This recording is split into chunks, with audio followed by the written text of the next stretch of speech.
Guys, we need to talk about Divorced Sistas episode 2. I just got done watching and whoa, episode 2 was a lot. And it left off on another strong cliffhanger, right? But let me tell you, 2 of the men in this episode were getting on my last nerves. And also Geneva was Geneva's starting to get on my damn nerves as well, all right? But before we get into things, guys, let me introduce myself. My name is Brandi, and I realize that you could be on any channel in the world right now, but you're right here with me, and I really do appreciate that. So before we get started, go ahead and like this video, and also subscribe to my channel if you do like watching TV show reviews and also movie reviews. So episode 2 was very good, okay? The pacing is still very fast, but let me tell you, we still have not even gotten to the church banquet yet, right? Remember on episode 1, if you haven't watched my recap of episode 1, check that one out as well. But episode 1, they were preparing to get to the church banquet, and we're still not even at the damn banquet yet, okay?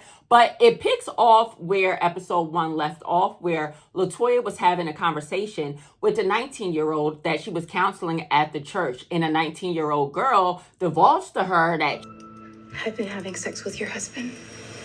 And Rashida responded almost exactly the way I thought she would. She was very strategic in her approach. She was gathering facts, right? Hey, when did this affair start? And what room were you guys in? Okay, can you go show me the room where you were and exactly where this happened at? She was gathering facts, right? And a 19-year-old girl, she not even clocking it. Like, so they go over to Pastor Jeff's office, and the young lady tells her, yeah, like, you know, our affairs were happening right here at this table every Thursday after choir practice, right?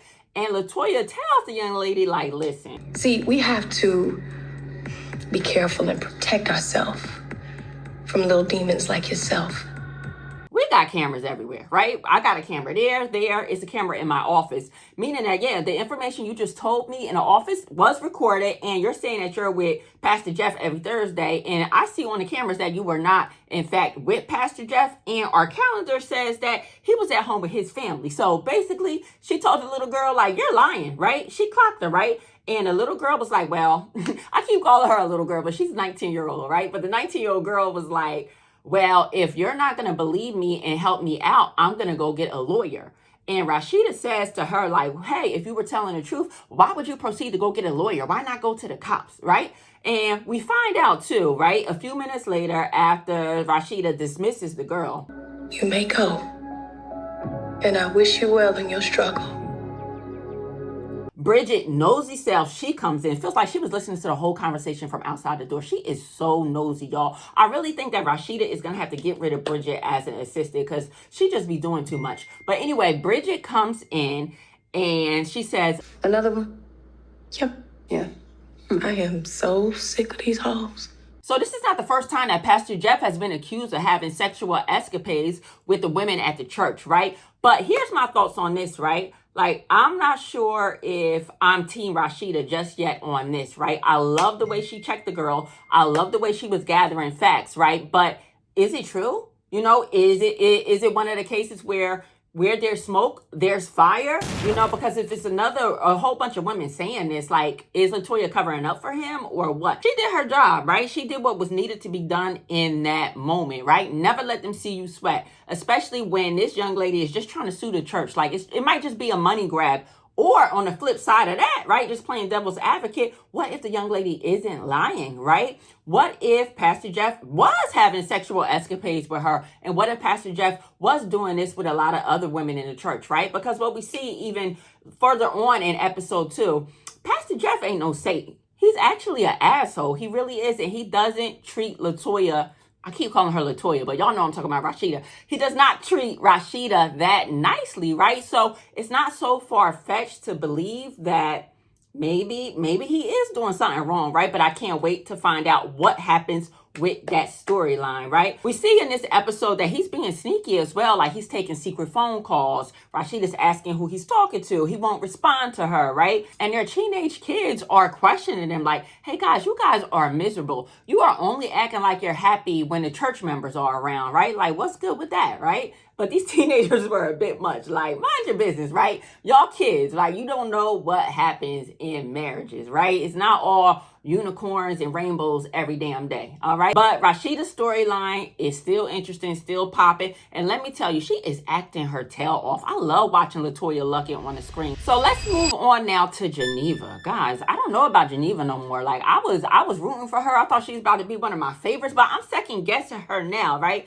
So one of her old flames comes to town, right? Geneva was at work and her assistant comes in like, oh, somebody keeps calling you. This guy has called like a bunch of times and now he's in the lobby waiting for you. And so Geneva was like, okay, well, just let him in, right? He comes in and it's an ex of her, right? We found out that it's one of her old flames. And let me tell you, he was one of the two men that were getting on my nerves, right? Pastor Jeff, he was the first one that was getting on my nerves, right? He got on my damn nerves so bad this episode. But also this guy, Vaughn. Was he Vaughn or Javon, right? We got two Vaughns. We got a Vaughn that's with Bridget, and we got a Vaughn that's with, hold on, let me look it up real quick.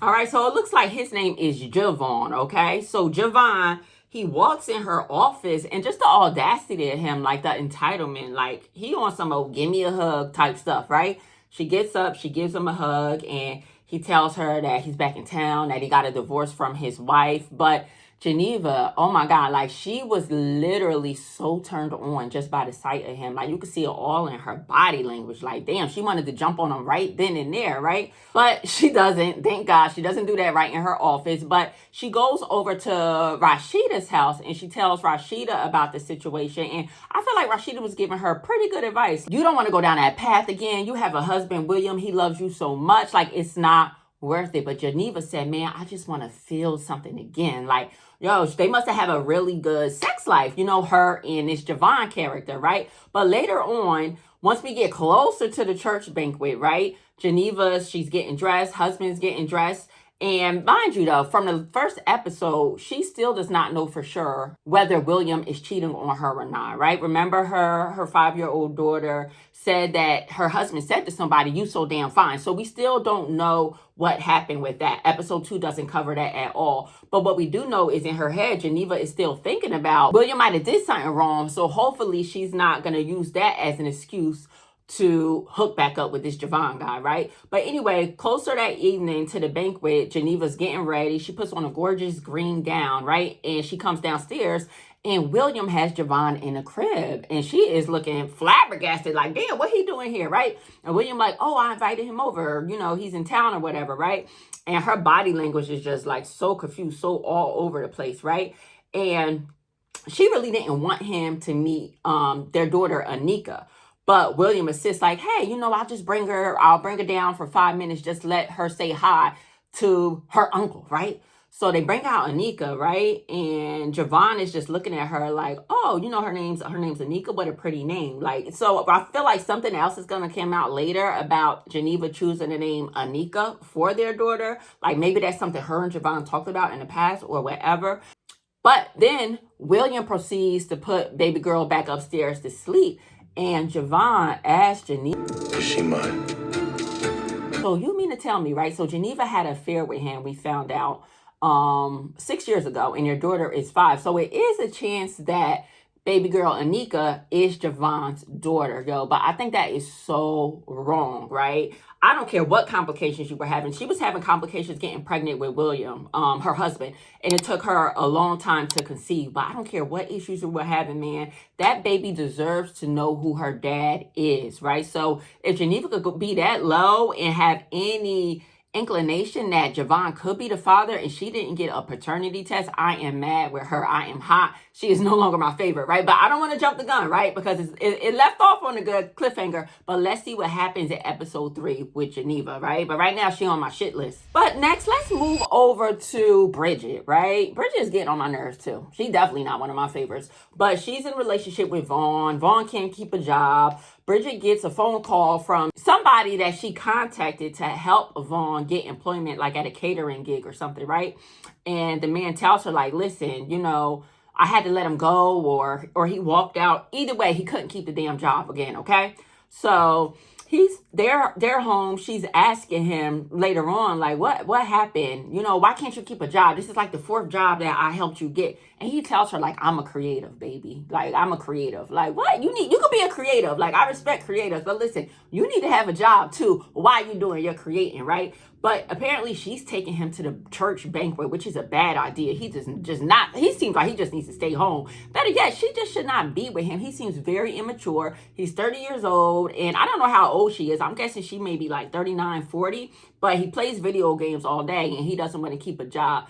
And they're going to a church banquet, and this guy goes to the hamper, gets his dirty uniform out from catering, and asks her to iron it. Like, can you iron this? I'm gonna wear this to the banquet. Like, ew. Like, that is so dirty, stank, and rank. Like, I can't stand Vaughn for Bridget. But I'm questioning Bridget too. Like, why are you with a guy like this? So again, I don't want to jump to the gun too much, but I want to find out why Bridget would think it's okay to settle for a guy like this. Also in episode 2, we find out some good information about Naomi. We find out that Naomi got to pay out a $37 million from her ex, Franklin, right? I don't know what Franklin does for a living yet, but damn, $37 million, right? And we also find out that Tiffany is actually on the opposite end of that spectrum. She has to pay alimony to her ex, right? And Tiffany makes $500,000 a year, right? But again, like I said, these ladies, they are bosses. Like, they're not downtrodden, down and out, living in poverty like some of the other Tyler Perry movies or shows, right? But Naomi is still crashing out, right? She's stalking her ex-husband's social media page, and he makes a post something like, nothing makes me happier than trying to make my second wife happy by taking back what my first wife took from me. So it seems like he wants to sue her or something to that effect, but Naomi is just crashing out. And it seems like her ex, Franklin, is just taunting her. Like, he knows how to get under her skin. He knows how to upset her, right? And she just falls for it every time, right? In fact, we find out that she had frivolous lawsuits against him as well. She sued him for a parking spot at the country club because he lets his new wife park in her old parking spot. Like, they're just petty back and forth with each other, right? And we also find out that his new wife is a white woman. That might just be infuriating her even more, but we don't know that just yet, right? Because we haven't met this woman, but we know from the trailer that we probably are going to meet Franklin's new wife at the church banquet if we could ever get there. And that pretty much sums up like the big juicy parts of episode 2, right? I'm super excited to find out what's going to happen with Geneva. And I'm also curious to know with Rashida keep covering for her husband. Like, is her husband really innocent? Or is he, in fact, guilty of engaging with sexual acts with women at the church, right? I cannot wait to see what happens. Either way, I am set. I am locked in. Divorce Sisters got it. They got it. Tyler Perry, you got a hot one on your hands, right? But anyway, if you made it this far in the video, make sure you turn on your notifications for the next Divorce Sisters recap. And like this video, guys. Let the algorithm know that I am doing a good job. Love you. I'll see you on the next video. Peace.